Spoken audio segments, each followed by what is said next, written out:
Prenez Woodstock, le 14 juillet, une fête foraine, un festival de théâtre, un rassemblement religieux, un cirque, un salon du livre, un congrès. Mélangez tout ça et vous obtiendrez la fête de l'humanité, ou, comme disent tous les Français, la fête de l'UMA.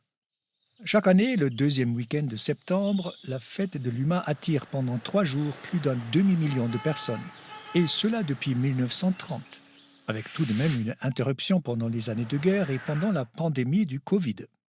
Il s'agit donc d'une fête populaire avec tout ce qui va avec. Sa particularité, être organisée par les communistes, plus exactement par le journal L'Humanité, l'organe proche du PCF, le Parti communiste français. Certains de mes compatriotes vont demander « Quoi? Des communistes? Ça existe encore? Et ça attire encore des foules ?» Il faut que je leur explique. Le Parti communiste français a encore environ 45 000 membres. C'est très loin de la grande époque après la guerre, quand le parti était glorifié grâce à son rôle dans la résistance contre l'occupant nazi. Mais malgré une baisse régulière de son influence politique et idéologique, ses représentants jouent encore un rôle au niveau des communes et départements. Son programme n'est d'ailleurs pas très loin de celui du parti allemand Die Linke. Les camarades français ont certes rangé le marteau et la faucille, mais ils ont gardé le nom de communistes. On n'efface pas complètement l'histoire. À quoi sert la fête de l'UMA?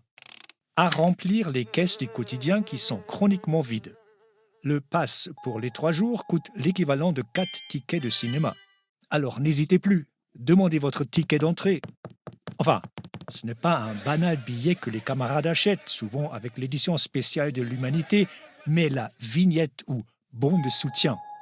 Un geste de solidarité, un sésame pour fouler la pelouse de la base 217 de Brétigny-sur-Orge, en banlieue parisienne, le nouveau camp de base de la fête de l'UMA depuis 2022. Là, les stands se succèdent. On milite pour la solidarité avec les grévistes, pour le maintien des emplois, contre l'austérité imposée par l'Union européenne. Mais nul besoin d'être communiste pour aller à la fête de l'UMA. Le programme est alléchant et il attire tous les ans une foule plutôt variée. Les Français vaguement de gauche aiment se retrouver là à la rentrée. Ils y vont en famille. Il faut dire qu'il y a des clowns, des bardes bretons, des basques à béret, des auteurs engagés, des accordéonistes, des chanteurs de rue et évidemment le Tché en poster.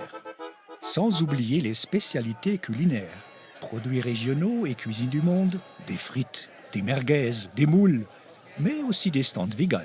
Bref, un vaste choix. Et le clou, ce sont les concerts qui s'égrènent tout au long des 3 jours et attirent jeunes et vieux. D'ailleurs, les artistes non plus ne sont pas forcément à gauche. Exemple avec Mireille Mathieu et Johnny Hallyday, connus pour leur amitié avec l'ancien président Nicolas Sarkozy. D'autres artistes ont fait l'honneur à la fête de l'UMA, Pink Floyd, le ballet du Bolchoï, Chuck Berry, Nina Hagen, Patti Smith, ou encore plus récemment, Aya Nakamura, Iggy Pop, Zao de Sagazan, Gojira ou Massive Attack. La musique pulse, tandis que les débats s'enchaînent. Car, ne l'oublions pas, on est quand même là pour parler un peu politique.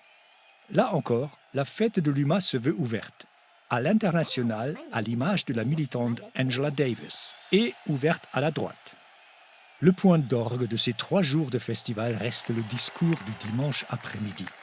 En général, c'est le chef du parti qui célèbre la grande messe des forces de gauche. Ah, j'allais oublier, la fête de l'UMA se termine avec l'international. Un peu ringard, me direz-vous.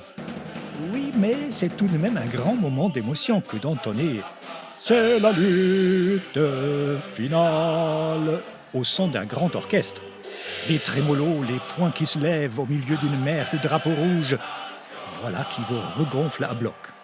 La révolution, ce n'est pas forcément pour tout de suite, mais une chose est sûre, la fête de l'UMA, l'année prochaine, on y retourne.